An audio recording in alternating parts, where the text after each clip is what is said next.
Hey guys, welcome to lesson number 2 in my geometry course here. Okay, we're going to talk about linear measure. In our last lesson, one of the things we talked about was lines.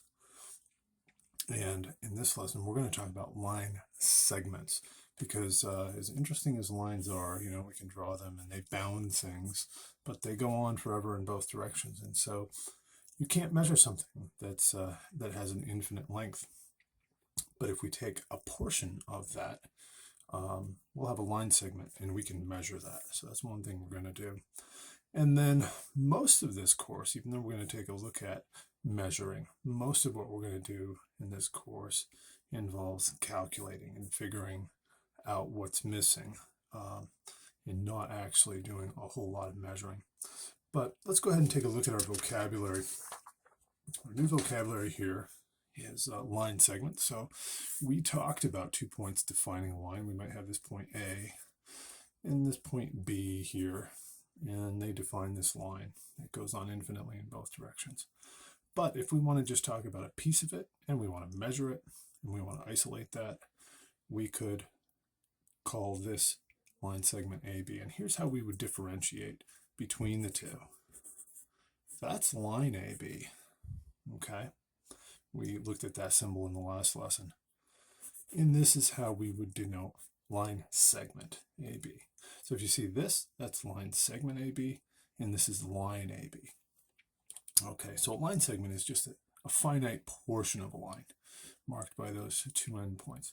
Another thing we're going to look at is this concept of betweenness of points. And basically it says that for any 2 points, A and B, or A and C, there lies a point B between them such that A, B, and C are collinear, and AB plus BC equals AC. Okay, now if that sounds like a mouthful, don't worry about it. I got a sketch that is going to help us define that better. But that is our basic definition of betweenness of points. And just like lots of geometry concepts, it'll be better with a sketch, which I'll show you in just a minute. And then we're also going to talk about congruent segments. And congruent segments are basically segments that have the same measure. If 2 segments have equal measure, we say they're congruent. And we're going to get into, in chapter 2, a little more, why do we use this term, congruence? Why isn't equal just as good? We use the term equal in algebra. Why do we use the term congruent in geometry? And you'll see a little more in chapter 2 how we differentiate and the reason why we actually need both of those terms. And we will get to use a new symbol. That's an equal sign. And this is a congruent symbol. Okay, so we'll introduce that as well. All right, like I mentioned, we're not going to spend a lot of time measuring things in this class. There are great classes that we could have for measuring things. Surveying would be a great class for that, but we're really focusing on the theory of geometry here. If you understand the theory, then you can apply it and measure just about anything. But for this problem, they want us to use a ruler to measure the length of segment AB, okay? And probably the best way to do that would be to maybe rule out this ruler. We could measure AB in inches or centimeters, okay? And you'll notice that one of the big differences between inches and centimeters is centimeters are divided into tenths, and inches are divided into like eighths and sixteenths and 32nds and 64ths. And so you can see here that segment AB, if I were to measure it in inches, is about 4. There's a half. So we're just shy of 4 3/4. I would say, that's 4 12/16. It looks like we're 1/16 shy of that. So I would call that 4 11/16 inches. Okay. And if you measured that and called it 4 3/4, you're pretty close. What about in metric? We could measure it in metric. We could measure it in centimeters here. Looks like I've got almost exactly 10, 11, 12 centimeters on the money. Okay? So be careful when you do problems like these, whether they're asking you to measure in inches or centimeters. And like I said, inches are usually divided into quarters, then eighths, then sixteenths, and 30-seconds, and so on. But there's theoretically no reason why someone can't divide an inch into tenths, and they might. If you get a problem, you want to look very carefully at the graduations between the units and just make sure you're getting the right fraction. And the centimeters as well. The centimeters should always be divided into tenths, but you count them 1, 2, 3, 4, 5, 6, 7, 8, 9, 10, just to make sure that you're reading the scale correctly. All right, here's that sketch I promised to define this new concept of betweenness of points. So point B is between points A and C if and only if points A, B, and C are collinear and AB plus BC equals AC. Okay, what does this mean again? Points A, B, and C are collinear. That means they share the same line. All 3 points are on the same line. You can see A, B, and C, same line. And AB plus BC equals AC. In other words, this segment plus this segment must equal the whole longer segment. Okay? And the reason that we make this distinction and the reason why this is important is if we can do this, then we can calculate what's missing if we have a problem. If one of these segments is missing, if we have 2 of these 3 segments, we can always figure out the third because we know they're collinear, okay? As opposed to a situation like this, okay? Let's say we had A, B, and C, okay? Now, because A, B, and C are not collinear, if I knew that AB was 5 and BC was 4, I do not know the distance between A and C, okay? Because they're not collinear. They don't add up to that whole. But when you do have this case where B is between A and C, they must be collinear, and therefore the segments must add up to the total. So when you see that B is between A and C, that's a very specific geometric definition. I'm going to throw point D over here, okay? And that point meets Grover's definition of between. All right, on Sesame Street, he might use point D here to demonstrate the concept of between. D is kind of between points A and C, but it doesn't meet our geometric definition. We have to be very specific. If a point is between 2 other points, it's got to be on the same line and lie in between them, such that the 2 segments add up to the larger segment. All right, let's try a problem.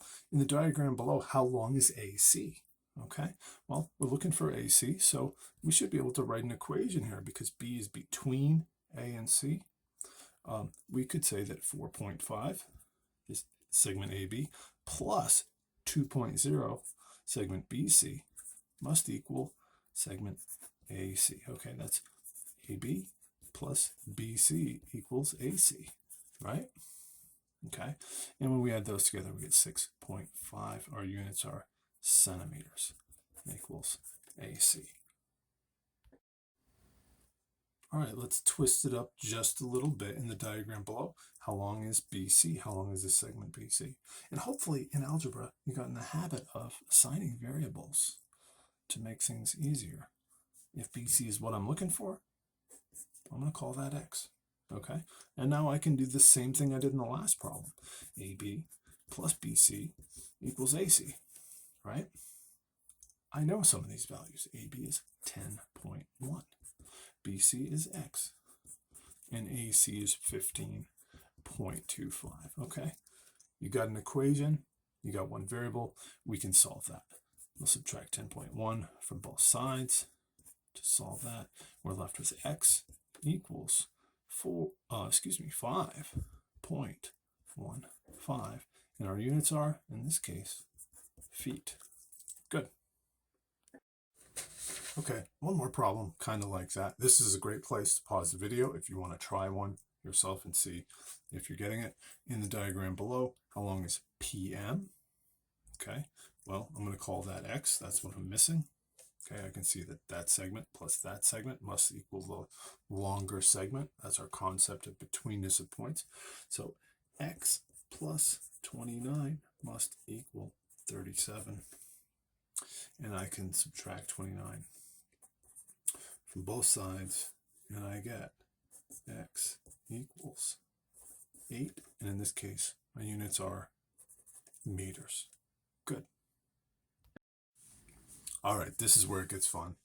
These are the problems I really enjoy, where we get to mix in our algebra with our new geometry concepts. And we've got a nice problem here. Find the value of x and GH if h is between g and j, GH equals 8x, GJ equals 53, and HJ equals 6x minus 3. Okay? All right, now I'm going to recommend that you not be a hero and try to do this in your head. Some of you can do that. Some of you might try it. But I'd like to see the work. It's important to show the work if you want full credit for your homework. And that work shows me that you understand it. And also, it's going to make your life a lot simpler. And you're going to sleep well at night knowing that you got the right answer. You'll be really confident that you got the right answer if you sketch this out. When in doubt, sketch it out. So let's read it again and then sketch it as we go. Find the value of x and GH if h is between g and j. That's the first thing that's jumping out at me. Okay, h is between g and j. So I'm going to go ahead and draw this line with these segments, g and j, and h is in between. And I don't know if it's here, here, here, here, but I know it's not over here. So I'm just going to throw it in the middle. And when I'm done the problem, it may not be to scale, but that's okay. That doesn't matter. I really want this to be a canvas on which I work out this problem. Okay. GH equals 8x. Well, I'm going to go ahead and just fill that in. This segment here is 8x. I'll just add that to my sketch. GJ is 53. So the whole segment is 53. All right, I'm going to add that. And I'm going to make it clear that it's the whole segment by drawing this dimension line here. And I'm going to say there, that's 53. And then they tell us that HJ is 6x minus 3. So I'm just going to add that to my sketch too. Okay. Hopefully at this point, you're seeing an equation. Is there an equation that jumps out at you? We know these two segments have to add up to equal the larger segment.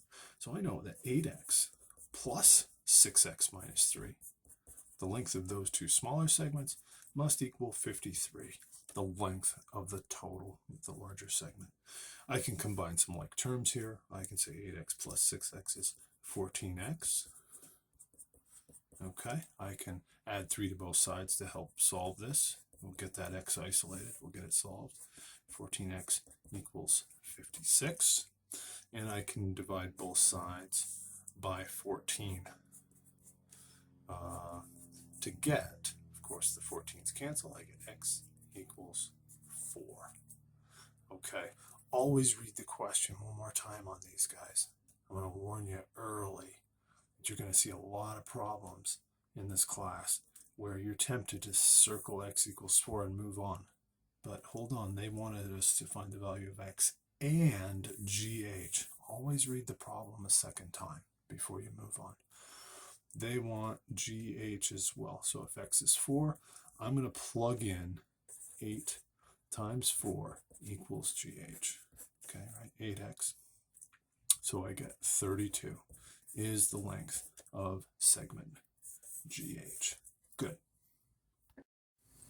Let's try one more like this, and I really encourage you to pause the video and do this one on your own before I do it out, just to see if you're comfortable with this idea. Find the value of r and rs if s is between r and t. Rs equals 5r minus 8, rt equals 37, and st equals 4r. Okay. Well, rs, if s is between r and t, that's the first thing I'm going to do. I want to make a sketch, and then I'll read again and just start to fill in what's going on in this sketch. Okay. So s is between r and t. Okay. So s is between r and t. I'll just drop it in there. Okay, they tell me that segment rs is represented by this expression 5r minus 8. Okay, So I can draw that in there. In segment RT, that's the whole thing, is 37. Okay. And ST, segment ST is represented by this expression for R. Okay. So they want us to find R in RS. And hopefully you realize in order to find R, you got to find an equation. So let's assemble these expressions into an equation. This segment plus this segment should equal that segment. And that sounds like an equation to me. 5R minus 8 plus 4R equals 37. Good, I can combine like terms on the left side of this equation. 5R plus 4R gives me 9R minus 8 equals 37. I can add 8 to both sides. To get that R isolated, I get 9R, of course those guys go away, equals 37 plus 8 is 45. Okay, and I can divide both sides by 9 to get rid of that 9 and get the R by itself, and I'm left with R equals 5. Good. Now, did I answer the question? Better read it again. Find the value of R and RS. Okay, so I want to know RS. So RS equals 5R minus 8. And I'll plug in the value I found for R. So RS equals 5 times, I'm plugging in 5 for R, minus 8. So RS equals 25 minus 8, which equals 17. So RS is 17 units long. Now perhaps they would ask you, what's ST? You could either plug R in and say, well, it must be 20, or you could subtract. 37 minus 17 gives you 20. And if you've done it right, all of that stuff is going to come together. All right, last new concept in this lesson is congruent segments. If two segments are congruent, then they have the same measure. And the symbol for congruence is this guy right here. You're going to see him.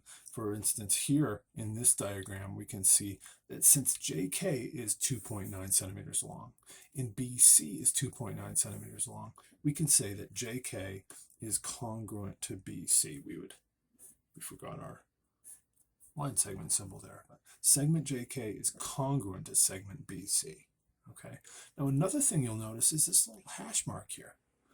One little hash mark on JK and one little hash mark approximately at the midpoint of BC. That tells us that these two segments, that's just a quick visual that we can mark our problem with so that we know those two segments are congruent. Okay. So you can also mark them with a combination of slashes if you have multiple segments in the same problem. And these two are congruent to each other, but not congruent to, JK is not congruent to RS. You'll notice that they have different measures. Okay. But RS and GH have the same measure. So I can give them two slashes to indicate that they're congruent to one another, but neither of them are congruent to JK or BC. They have one slash each. Okay? All right, one last problem here. In this diagram, mark all of the segments that are congruent to one another. Okay, so some of these segments are congruent because you can see they have the same measure. I've got this 2.5 here that's jumping out at me, these two short segments. They appeared to be congruent, and we're confirming that because they've given us the measures of those segments. So I'm going to go ahead and mark those with one slash. They're congruent to one another.